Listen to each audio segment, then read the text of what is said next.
You're listening to the Amazing Facts Daily Devotional. Today's topic, A Deaf Man Hears. Alexander Graham Bell, inventor of the telephone, worked as a teacher at the Boston School for Deaf Mutes.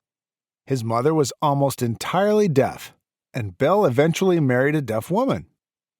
About 1 in 800 babies are born deaf, but there are dozens of other causes of deafness.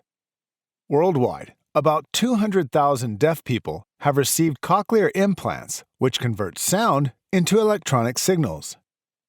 The signals are delivered to the acoustic nerve, which relays them to the hearing center of the brain for interpretation. Though the result is very different from natural sound, it is a great help to many.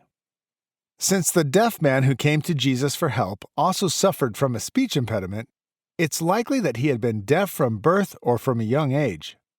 Can you imagine how exciting it must have been for him to suddenly have perfect hearing and speech? It's likely that the first thing he heard was his healer. Spiritually, we all have speech impediments. We don't always say the right things or speak with grace, and we are all deaf to some degree. We don't always listen as carefully as we should. If we ask Him, God will open our ears to His Spirit and loose our tongue so we can speak His truth plainly and with love. Our key Bible text today comes from Mark chapter 7, verses 32 through 35. And they bring unto him one that was deaf, and had an impediment in his speech.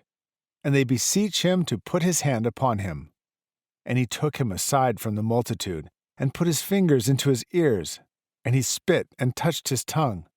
And looking up to heaven, he sighed and saith unto him, Ephphatha, that is, be opened. And straightway his ears were opened, and the string of his tongue was loosed, and he spake plain. Thank you for listening to the Amazing Facts Daily Devotional.